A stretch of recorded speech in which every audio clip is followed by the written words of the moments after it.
Asi აფასებენ სასახლის ღობის ადვოკატები მან მუკამ დინარაძის მიერ გაკეთებულ განცხადებას ქართული ოცნებისთვის სასურველ მედიასთან როგორც უფლებადამცველები აცხადებენ მამუკამ დინარაძემ გუშინ აღიარა რომ სახელმწიფომ დანაშაული ჩაიდინა სახელმწიფო ვალდებულია პრევენცია მოახდინოს თუ აქვს ინფორმაცია დანაშაულთან დაკავშირებით თუმცა ეს არ გააკეთეს 4 ოქტომბერს ქართული ოცნების ძალოვანი უწყების წარმომადგენლებმა მეტიც ყველაფერი გააკეთეს იმისთვის რომ დაეგოთ მშვიდობიანი აქციის მონაწილეებისთვის ეს იყო განცხადებები რომელიც გაკეთდა მამუკამ დინარაძის ხმაურიან განცხადებასთან დაკავშირებით სადაც პრაქტიკულად მან 4 ოქტომბრის ამ დრომდე უთქმელ ამბებთან დაკავშირებით ისაუბრა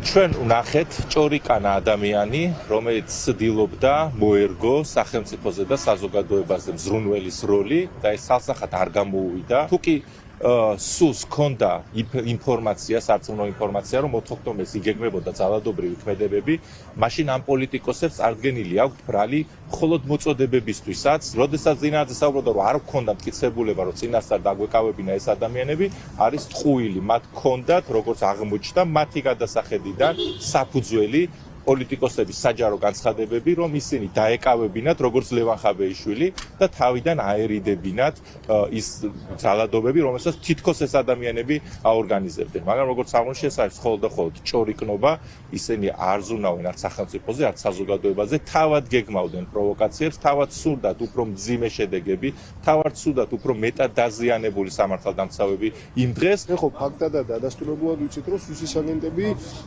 იყვნენ ეგრეთ წოდებული პროვოკატორები ამ აქციის მონაწილეებს შორის. ჩვენ ხო დადასტურებულად ფაქტებით ვიცით, რომ თუ ამ ადამიანებმა იცოდენ 10 დღით და 20 დღით ადრე ის რომ ვიღაცა სადღაც მისვლას აპირებდა და იმაზე ფიქრობდნენ რომ ამ შემთხვევაში საჭირო იქნებოდა კონკრეტული მტკიცებულების საქმის დამაგრება, როგორ შეიძლება რომ უამრავ ვიდეოკამერა, რომელიც დამონტაჟებულია პრეზიდენტის სასახლეზე, რომ ეს კამერები არ ყოფილიყო ჩართული და ყოფილიყო მიტრალებული. თუ სახელმწიფოს ინტერესი ის იყო, რომ კონკრეტული მტკიცებულებით ადამიანები პასუხისგებაში მიეცა, ეს ინტერესი განადგურებულია თავიდან ბოლომდე და იცოდნენ ყველაფერი, მაგრამ იმისთვის რომ რაღაცა დაენახებინათ ხალხისთვის, რომ თითქოს იყო გადატრიალება, ამისთვის გაწირეს 64 ადამიანი. რასაკვირველია, პირველ რიგში აქ უნდა გამოკითხულიყო ყობახიძე და მდინარაძე, რაც არ გააკეთეს ნოემბერი-დეკემბრის პერიოდში. რატო ყავდათ გამოყვანილი ძალოვანები? იმისთვის რომ იყო საშიშროება სახელმწიფოს შენობებზე შტურმის.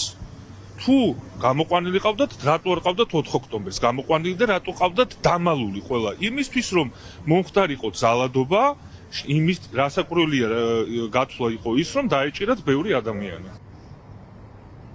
სასახლის ღობის საქმეზე დღევანდელი სასამართლო პროცესი წუთი-წუთზე დაიწყება საქალაქო სასამართლოში. ეს არის ის ეპიზოდი, როდესაც განსაზღვრელი სკამზე მსხდომ ორგანიზატორების საქმეს განიხილავს სასამართლო. დასკვნით ეტაპზე არის ეს სასამართლო პროცესი. დღეს სასამართლოს დასკვნითი სიტყვით მიმართავენ ადვოკატები, დასკვნით სიტყვის მსოფლიო ბანის პაატა ბურჭულაძის ადვოკატი. სხდომას თავად მსოფლიო ბანიც დაესწრება, არ არის გამორიცხული, რომ მანაც ისარგებლოს დასკვნითი სიტყვის უფლებით ასევე დაგეგმილი არის რომ სასამართლოს მიმართავს ყოფილი მთავარი პროკურორის მურთაზ ზოდელავას ადვოკატი ზოდელავაც დაესწრება დღევანდელ სასამართლო პროცესს და თუ დრო მისცემს შესაძლებლობას სასამართლოს დღეს დასკვნითი სიტყვისთვის მზად არის პოლიტიკოს ირაკლი ნადირაძის უფლება დამცველი. სხდომა წუთი-წუთზე გაიხსნება, რა აქვთ ადვოკატებს სათქმელი სასამართლოსთვის, მსაჯულისთვის და საზოგადოებისთვის ეს ცოტა ხანში გახდება ცნობილი.